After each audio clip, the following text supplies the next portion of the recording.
बिस्मिल्लाहिर्रहमानिर्रहीम, अल्लाहुम्मा सल्ली अला मोहम्मद व आलि मोहम्मद। आप देख रहे हैं फैक्ट्स विद यासिर यासीन और कुछ अहम खबरें हम आपके साथ शेयर जरूर करते हैं रोजाना की बुनियाद पर। आज हम एक ही खबर आपके साथ शेयर करेंगे, लेकिन वो खबर आपको चौंका देगी। आपको बताएं कि रावलाकोट आजाद कश्मीर के मुकाम पर मुजाहिरीन जो अपने हकूक के हसूल के लिए बैठे हैं, आज उनको 1 माह और 5 दिन हो चुके हैं।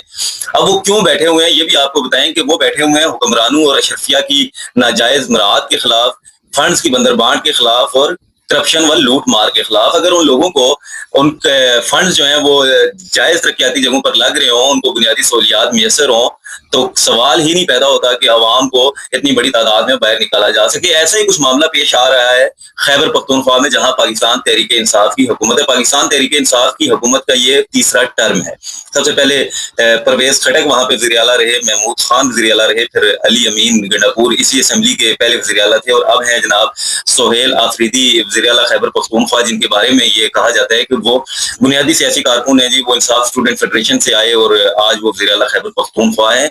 आपको ये बताएं कि हालिया दिनों काबीना में भी तोसी की गई, अरकान असम्बली को नवाजा गया, किसी को मशीर बनाया गया, मशीर को वजीर बनाया गया, लेकिन 3 माह कबल चुपके से एक बिल जो है वो मराद में इजाफे का वो भी मंजूर किया गया। और आपको उस बिल के जो नुकात हैं वो बताएं, आप शशदर रह जाएंगे कि क्या अरकान असम्बली को ऐसी मराहत या ऐसी सहूलियात भी दरकार होती हैं।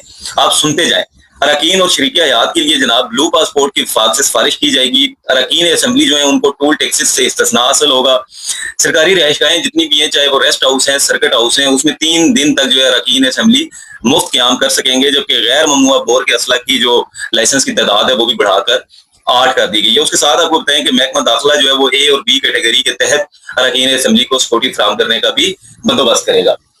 इमरान खान ने जब तहरीक इंसाफ की बुनियाद रखी और जब अपनी जद्दोजहद का आगाज किया, तो उनका जो फोकस था या उनका जो सियासी विजन था वो मेरिट का क़याम, करप्शन का खत्म करना और बदमुतवानी के खात्मे के लिए जद्दोजहद थी, और उन्होंने की, इसमें कोई शक भी नहीं। उन्होंने हुकूमतों की जो आप कह लें कि करप्शन थी उसको बेनकाब किया और पाकिस्तानी अवाम के सामने रखा कि मुतअद्दिद केसेस भी दायर हुए चले, जिसमें मुस्लिम लीग नून की जो क़यादत है उसको ठीक ठाक रगड़ा लगा, और पाकिस्तान पीपल्स पार्टी की जो क़यादत थी वो भी किसी हद तक इस रगड़े में रही।